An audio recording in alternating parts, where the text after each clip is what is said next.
Anthonia Nkwontah is a visionary force behind Thoche Enterprises, a fashion manufacturing brand that merges heritage with sustainability.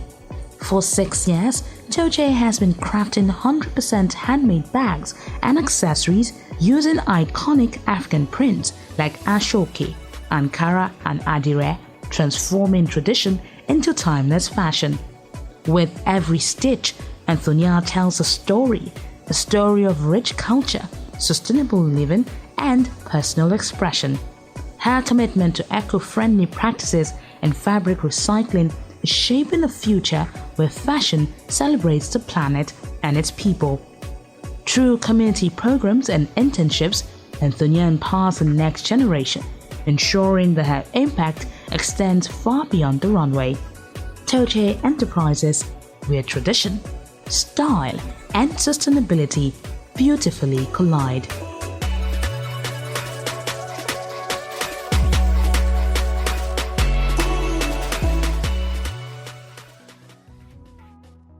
Hello everyone, my name is Anthonia Nkwontah. I'm the founder and creative director of Thoche Enterprises, where we empower ethical, sustainable shoppers to express their fashion choices through indigenous bags and accessories. Now, basically, that means we design and create 100% handmade bags and accessories using African prints like Ankara, Adire, Ashoke. We also had contemporary prints like denim and jutes and just regular fabrics we find around, just to put that splash of fashion in your outfit. Now, we do this to ensure that the African fabric never goes out of style and you look stylish everywhere you go to with that touch of Africa. What inspires me and how I got into this line of business? So basically, I just like the African fabric and the African culture. And what I do is a direct gateway to express this. Now, how I got into this, sincerely, was out of boredom. I was bored out of my mind, looking for work, and I learned how to make bags sometimes in 2017 at a skills acquisition training held by my mom's church. She made me go. I initially didn't want to go. I just left university then, and I felt skills acquisition or learning a skill was for the less privileged. I'm a graduate. I studied petroleum engineering. Why am I learning a skill? Gets me the oil and gas company, And she was like, well, if you want to live under my roof and eat my food, I've paid, just go for it. And it was a 2 weeks training. And I went for it, and it was absolutely amazing. That joy I felt that I was able to create something, I just couldn't let that go. And I just started creating from there. So in as much as I like the money, I didn't start for the money. It was just something I loved doing, and I enjoyed the creative process that comes with it. My success story starts with every positive and negative review I get from my clients, because the negative reviews make me sit up and buckle up and do something better. And the positive review is what keeps me going on days when I feel like, you know what, I'm done. I just want to rest. This is stressful. And so the positive reviews keep me going, and it makes me think about the reason behind the process of what I do, the reason behind why I do what I do. And the joy of creating such products keeps me going. So in the case of empowerment, I actually offer free trainings for youths that just left secondary school. So I don't charge them. Most of them comes from my church that I used to attend before, and they send the youths after they're done with school, and they stay with me right till they get into the university. And I don't charge for it because I feel it's a way of me giving back and ensuring that they have something to do when they get into school. One thing I always tell them is, forget about the money part. Just enjoy the process of what you do. And if you have a skill, there is nothing you cannot do, because it's a process that keeps your brain turning. You're looking at a design and you're thinking of how to bring it down, take it back up. You make mistakes, you sit up and you try to re-strategize and bring it back to life. So that's one thing I'm really proud of. Like, that's one of my greatest accomplishments. The fact that I can teach people how to do what I do, and they all enjoy the process. So the most challenging part of what I do is sourcing for materials. It might sound basic, but it's one of the most challenging aspects, because when you're working on a bag design, you have to picture it in its entirety. Okay, what fabric will I work, like what fabric would work well with this design? Am I using Ankara? Am I using Adire? Am I using Ashoke? What is going to fit into this bag? Is it going to be a work bag that a laptop can fit into? Or is it something casual, something for church, something for a wedding? So the thought process that goes through your mind or through my mind when I'm designing this process is strenuous. And you also need to consider, okay, the accessories. Am I importing the accessories? Are these items I can find in my local market? So when I'm working on a new collection or a new bag design, I have to sit down and sketch. I'm a terrible artist, by the way, but it gets the work done. I mean, look at my product. So forget the drawing aspect. You have to sketch what you have to do and then come up with the designs and everything. And I think one of the most challenging phase I went through was losing my mom 2 months ago.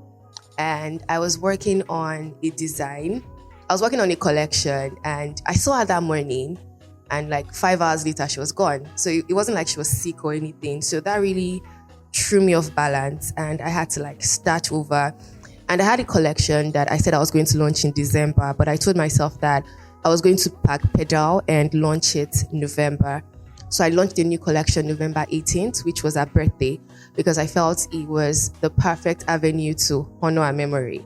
And I named the collection the Iyomai collection, which means our mother. Iyomai in Ora, my mom is from Edo State. Iyomai in Ora means our mother. So I launched that collection and it's been an amazing process. I've got lots of positive feedbacks because there was a story behind every bag design and it took me back to how I started it because all this year won't be possible without my mom. So why did I choose the Afrocentric route?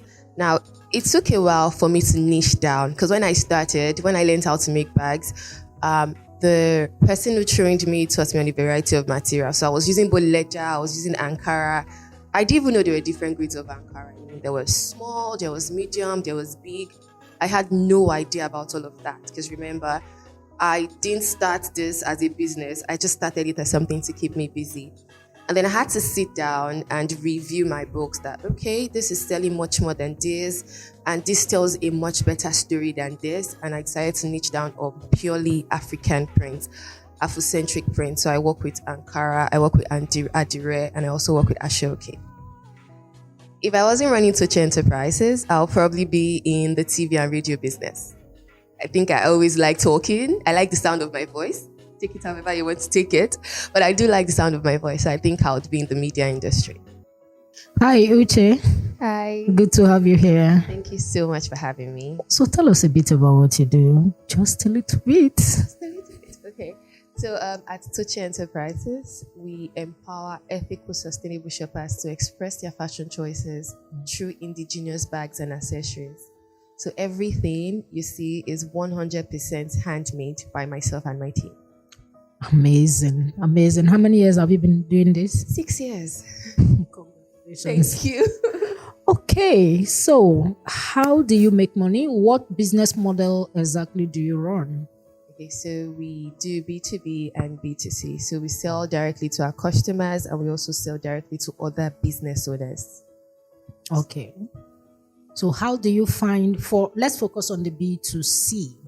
How do you find customers? Sincerely, I think they find me. That means you are doing a good thing. Thank you.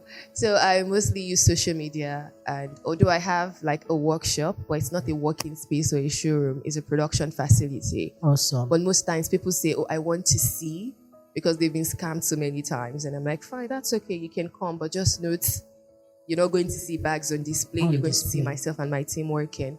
So I mostly use social media platforms, Instagram, TikTok, Pinterest. I'm still trying to understand WhatsApp, but it's a bit complicated for me. All right. We learn every day. So how do you make money exactly? Just walk us through the process so we know where the cash is flowing from. Okay, so I think the major way I make money is from bulk orders. Okay. Like people that order in bulk to resell. Most times they order to resell. Now, if you check my bags, my labels are in there. But for people that are reselling, it's either they send me their labels or I leave it unbranded. So that way it's not coming back to me. They're going to buy from them. That's one of the major ways I make my money. Awesome. Thank you. You mentioned something. We shared a little bit, and you make almost everything yourself. So I'm going to find out from you how your costing is for B2B, for B2C, and if you've not taken cognizance of that and not done it, just be honest so we can advise. And to our listeners, you need to do this. So learn from what I'm going to share with you, Che, so that can help you. So have you done your pricing and costing? Can you say with your full chest that it is what it's supposed to be? Probably half of my chest. I've done my own definition of costing. Now I know it could be better, and I have a feeling that my items are underpriced, probably because I'm still trying to penetrate certain markets, and I'm trying to compete. Now I think when I have my feet fully planted, I can stand and own my prices. Okay. But I've done my own definition of pricing, and that's the rate at which I sell. Now, when clients buy in bulk, they get it at a discounted rate. That's to encourage people to buy in bulk. It's not like if I go to the market to buy 20 yards of this Ashoki, 20 bundles, I'm not getting a discount. Or I'm buying 500 yards of Ankara, probably they'll just give me a 5% discount. Mm-hmm. But the discount I give my clients is to ensure they keep coming back, to let them know that, okay, you're special because you're buying a lot. Okay, so here is the advice. You need to structure this for the B2B. Take time to cost every item up to the thread. Everything, what you earn from that, cost and price it properly. And if it's far above what you're currently selling, don't be scared. What you do is communicate it. They're already loyal to you. You might think they will go elsewhere. There is something they've seen. That's why they're buying from you. Do that. Take that assignment on and communicate it to them. When you're starting, yes, you've been in business for 6 years, but you are still everything. And it is not a crime. Okay? So communicate that to them as the communication expert of your business. Let them know. Even big brands communicate their price increase. And you can even use that opportunity to host a group session with them. It could be on Zoom, it could be on Google Meet, where you walk them through. And I will encourage you to do that in the first quarter as we go into the new year, so they know what is happening going forward. Because you need to be sustainable as a business owner. That is for B2C. And I'm sure that's for B2B, sorry. For B2C, your prices will be slightly higher because you are producing to order. Okay? I believe sometimes you have the sketch for the collection that is coming out, and someone like me can come to you and say, oh, I like this design, you are going to produce it for me. You don't also produce a lot of it because it's not for everyone. So your prices will be a bit higher. You can check other brands that are doing custom-made products, and you will see what their structure is like. So you can pattern as well. So also do the costing and pricing. So you raise your price, communicate it, raise it, so you are still in business. That is why we're treating this cash flow thing, so that you are sustainable, your price to profit, not just sell. All right? It's important to market and sell. You're already using social media platform to do that. But sometimes when we look at it, we see that you're not making profit. It then means after a while, you will not be in business. And I know that's not why you set up. You are pouring a lot of creativity, energy into this. It has to pay you. Okay? And what I'm talking about, you need to factor in, if you even hire more staff, factor that into your pricing and costing. So when they land, you are able to pay them for the work they have done. It's not a hard thing to do. And I believe in the next 3, 6, 1 year, when we meet again, you have implemented these things, and you will be more relaxed, you'll be more refreshed, and you'll be seeing the money you're working for. I believe you're going to do this. Definitely. Thank you so much. It's You're an welcome. amazing idea, and I'm definitely going to work on it. Thank you very much, Uche. It's good to have you on this show. Thank you so much.